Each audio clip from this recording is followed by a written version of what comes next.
Yan, good afternoon. Naririto po tayo sa may likuran ng Hotel H2O at may dumating nga po kahapon na mga warship from Russia. Dalawa po iyan, pero mamaya pupunta tayo doon sa kabila para mas makita natin yung isang barko.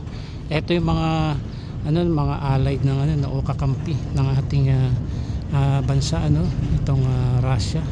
Ayan ang kanilang military ship. Lagi dyan 548.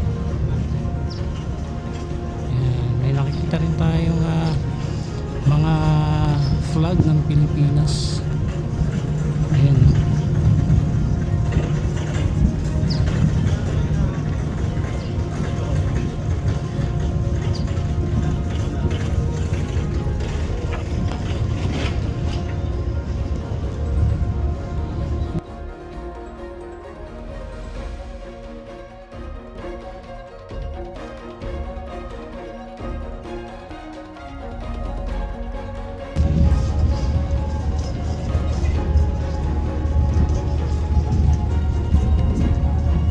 Punta tayo dun sa kabila para mas makita natin yung isa pang warship. Pero pakita ko rin sa inyo itong view natin dito. Ayan, ang ganda Manila Bay. Okay, punta na tayo dun. Dalawang frigates, ang Admiral Tributes at ang Admiral Panteliv ng Pacific Fleet ng Russian Navy, ay dumaong sa Manila Port area upang makibahagi sa kanilang long distance mission program sa Asia Pacific region. Ang detachment ng PF ay mananatili sa daungan ng Pilipinas hanggang sa December 14. Ang mga tripulante ng barko ay mag-host ng mga kaganapan sa open house sa panahon ng stopover. Ang malayo ang paglalakbay ng isang detachment ng mga barkong pandigma ng Pacific Fleet na binubuo ng Admiral Tributes at ang Admiral Panteliv at ang medium size na replenishment oiler na Pichenga ay nagsimula pa noong October 7, 2023. Ayan, eto na. Mas malapit tayo dito, Eto 564 yung number, saka 548 na warship ng Russia. Pero hindi rin natin maintindihan yung sulat na ito, parang Rampan Tangiu o ayan pa, zoom ko muna. But anyway, ayun may helicopter sa taas.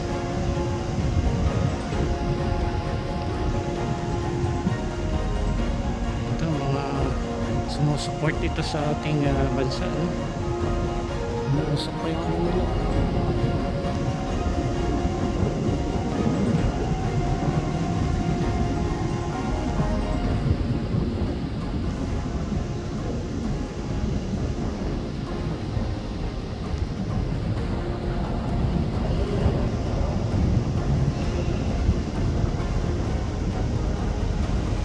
Ayan, dalawa ito na dumating kahapon.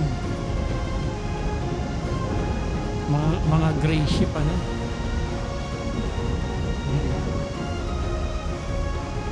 dito natin madalas makita yung mga barko na sumusuporta sa ating bansang Pilipinas katulad ng nakaraan mga battleship from USA, mga Ronald Reagan na barko at barko din ng Japan and Australia, India. Yan yung mga madalas natin makita rito before. Ngayon naman ay from Russia, Ito.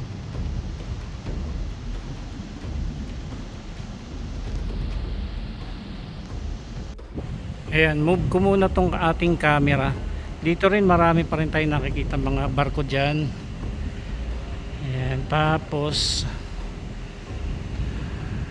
i-move pa natin. Ayun naman yung reclamation, nakita natin dito. So tanaw na tanaw po yung reclamation project dito.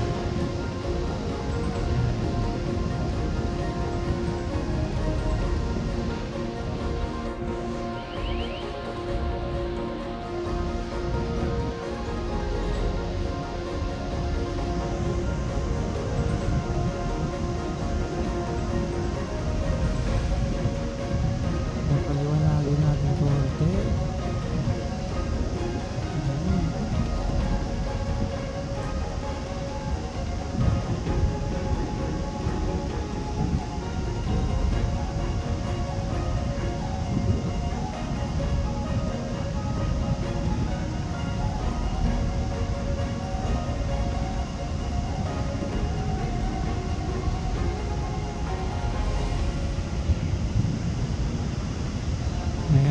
Iba-ibang flag yung naririto, no? I think flag ba to? Mga symbol lamang ito na nakakabit dyan sa warship ng Russia.